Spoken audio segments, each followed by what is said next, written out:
环球大战线，深入世界最前线。我是董志祥，向全球各地收看我们节目的观众朋友问好，大家平安顺心哦。那也请各位观众呢，帮我们的频道按赞、订阅、分享，我们正冲向20万粉丝的订阅大关，谢谢各位。好，马上为您介绍这集的3位来宾。第一位是前大使谢文吉，志祥好，各位朋友大家好。第二位时事评论员王尚志，真好，观众朋友大家好。还有时事评论员彭华盖，静乔好，大家好。好，欢迎3位来宾加入我们今天的讨论。那一开始呢，还是要持续聚焦现在全球最重要的事情哦，就是中东的这个议题呢，美国总统川普他又再一次被伊朗方面打脸了。怎么说？前几天呢，川普他才在这个他的真实社群上面是说的很好听啊，说伊朗主动要求要举行一场和谈，那双方呢要在卡达的首都杜哈来见个面，只干戈一下。但是呢，马上就被德黑兰冷回了一句说，未来几天我们都不会跟美国举行任何层级的谈判哦。你不要派人来谈了，跟你没有什么话好说。然后呢，另一个变数就是以色列这边，大家可别忘，以色列是最不想终结这场战争的一个势力。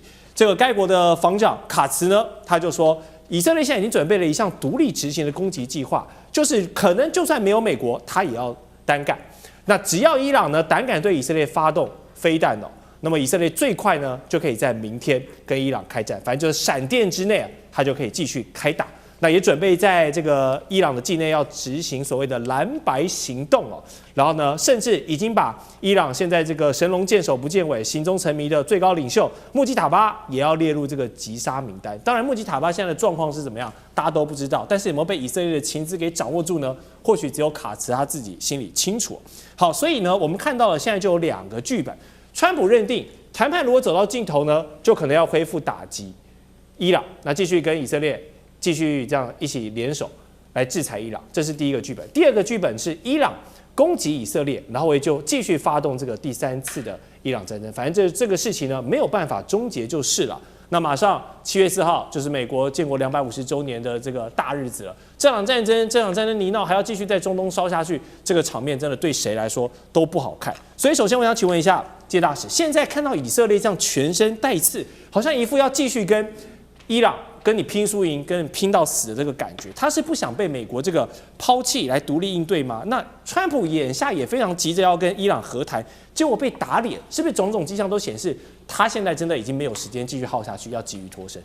对，其实美国川普总统的目前的战略目标非常清楚，就是和谈，然后呢脱身，那不要再恋战了，因为他面临国内政治的压力非常的强烈啊。那另外这场战争的话，他可能已经认为已经有点得不偿失了。从头开始这个目标就设定错了，然后没有达成初步的目标，第2个目标也达不成。那所以呢，现在川普的策略已经蛮清楚了。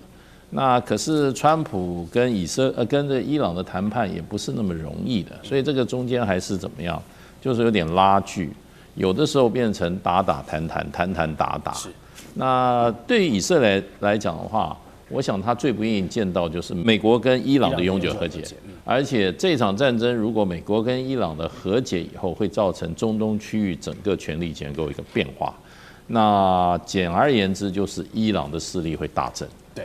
那所以这个是以色列来讲是绝对不愿意发生，所以他会用尽一切的方法对伊朗进行攻击或者说更重要的是破坏美国跟伊朗的和解。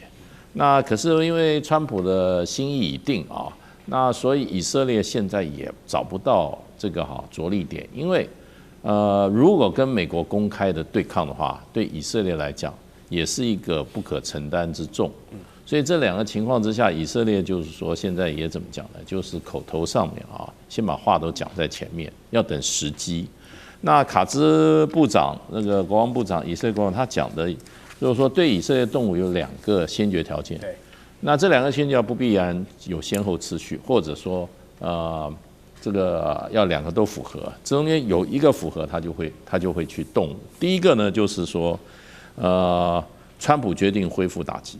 川普跟伊朗的谈判已经走到死胡同，川普决定说再对伊朗进行打击。那时候以色列就是绝对是怎么样跑得比美国还快，开枪，跑得比美国还快。第2个情况就是说出现的话，就是伊朗如果攻击以色列的话，在没有任何理由攻击以色列，那以色列绝对是强烈反击。所以这两个情况就是说，他话已经撂在这里了。那不过就是说，比较难的就是说，川普要决定对伊朗进行打击。那这2天事实上也对伊朗进行打击了，可是很多方面的报道都说，这都是连点穴都不算，就好像就是轻拍2下，那个交代一下，说你打那个赫尔姆兹海峡的这个船只的话，那我就要攻击你，那造成多少伤亡？你打的那个点到底是打到那个怎么讲呢？打到那个岩石上呢，还是打到沙漠里？谁也不知道。所以这种就变得有一点就是说交代了事的感觉。那所以以色列现在的真正的，我觉得他面临的最大一个挑战，就是美国不再把伊朗当作首要敌人。这个对以色列来讲，是他整个国家发展最大的一个隐忧啦。那另外一方面，以色列也很清楚，我想不是他领导人清楚，以色列老百姓也清楚，美国关系不能搞砸。美国关系如果搞砸的话，以色列就靠自己在中东地区玩吧，那可是很危险的。没有美国，没有今天的以色列，所以美国对以色列的资源，不管是外交、军事、安全各方面的资源，如果任何一方面出现问题的话，以色列就举步维艰了。是，好，大使刚刚有提到，以色列老百姓他们也都是心知肚明啊，跟美国绝对是没有办法闹僵的。但是现在我们有阅读到，川普跟纳坦雅胡总理之间，他们的裂痕似乎已经是没有办法修补了，快要爆炸了。外媒已经多次披露说，两人这个每次打电话都讲出了这个火气哦，都讲出一些蛮难听的话了已经。那副总统范斯他更讲得明白，他说美国跟以色列的确是有很多的共同利益，但同时存在了一些分歧。他也警告以色列官员不要再攻击自己在世界上谨慎的强大盟友了，这也讲得很明白。那我们再结合刚才讲的这个以色列设定的2套可能的开战剧本，那第一套目前看起来是越来越渺茫了嘛，因为川普已经不太想再跟伊朗继续这样纠缠下去。那以色列会不会用一个假旗行动来制造开战的理由呢？尤其是当白宫对以色列已经越来越没有耐性的情况下，如果以色列继续当一个引战仔去，不管是挑衅伊朗，还是继续欺负黎巴嫩真主党也好，反正就是继续去刺他，然后呢，把这个战火再重新烧起来。干哥，你觉得美军下一个行动会就看着你以色列表演，还是说没办法，头已经洗下去了，我必须跳下去跟你一起打？不，应该是你讲的对啊，就是现在就是看以色列，你接下来你要怎么表演？那为什么吗？因为你刚才讲没有错啊，你知道吗？其实范斯他曾经讲说，我们的利益是一致的，就是我们跟以色列的利益是一致的，可是，在有些部分不太一致啊。这个可是就埋下很多问号。他说，我必须让内塔尼亚胡保持一点理智。这就是他现在接下来的谈判要谈的就是这个东西，也就是到杜哈去要谈的重点在这里。你能不能够保持一点理智啊？你不要自己来好不好？在我们没有答应的情况下，你自己来，你要自己演吗？后果是什么？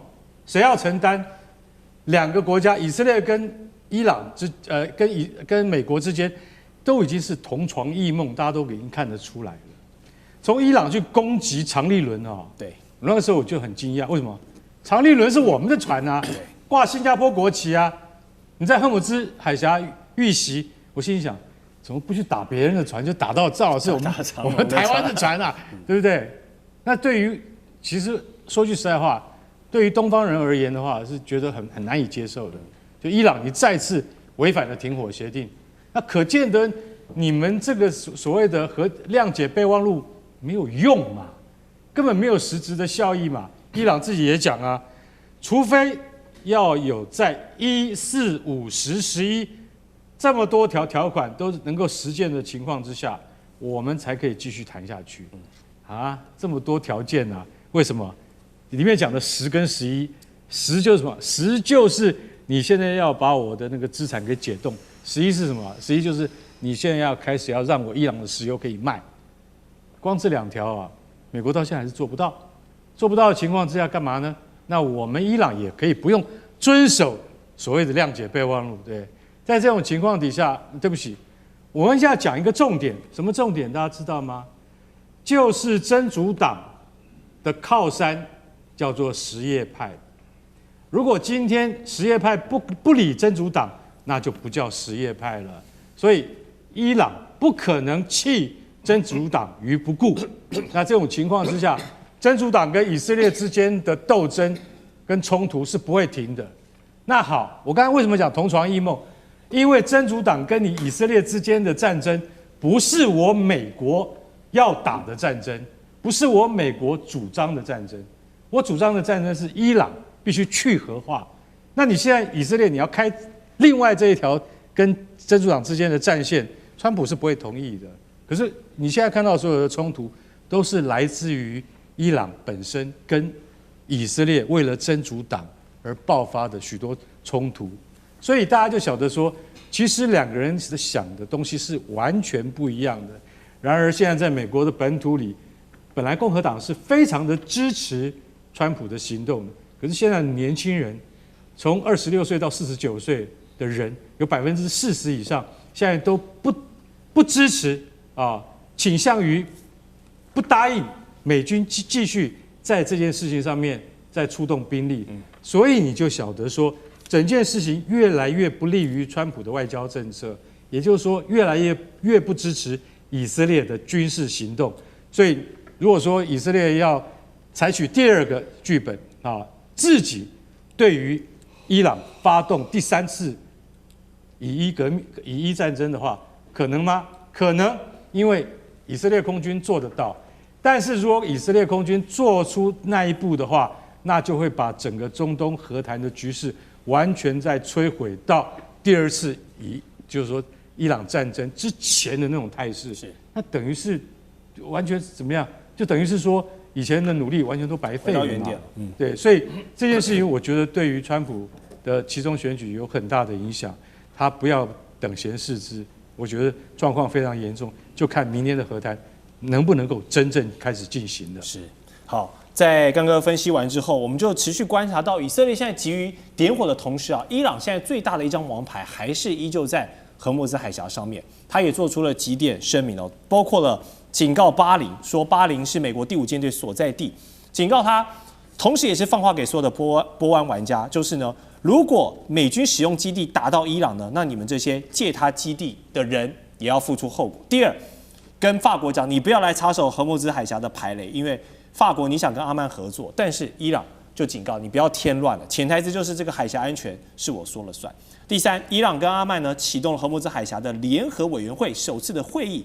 阿曼的外长他说法就很值得注意了，他一方面重申反对要收取正式的费用，但是一方面呢却没有排除设立所谓的海事服务费机制，甚至可以说可以参考马六甲或者是新加坡海峡这样的模式，这感觉就有点在给伊朗想收取你不管叫做通行费、使用费、海峡管理费，不管就是要收钱这件事情，开始在好像酝酿，给你一些台阶下哦。所以我们就想说，《华尔街日报》就做出一个报道，说伊朗正在赢得荷姆兹海峡的掌控权的这个战争，是真的吗？那阿曼现在分区这个通行费跟服务费，甚至提到了马六甲、新加坡的模式，是不是就在替伊朗在铺路呢？这笔钱伊朗是赚定了。上次跟怎么看？我想在这美伊的谈判过程里头，最微妙而且应该最难搞定的就是荷姆兹。对，因为荷姆兹它不只是牵涉伊朗的非常关键的此刻的未来整个国家的利益不知反几啊多少钱，它也牵动了包括美国在整个波湾地区的实质的最后这个控制权的这个感受。当然更不要说牵涉到全世界，尤其亚洲那么多国家的游动这个地方出来了。因此，现在美伊谈判有那么多核浓缩铀等等的，然而这里有最关键、最难测、影响最深远的还是荷姆兹。所以这几天因为荷姆兹海峡的关系，美国跟伊朗又开始出现战火了。这个东西其实凸显这个荷姆兹的这个微妙性或它的不可测性。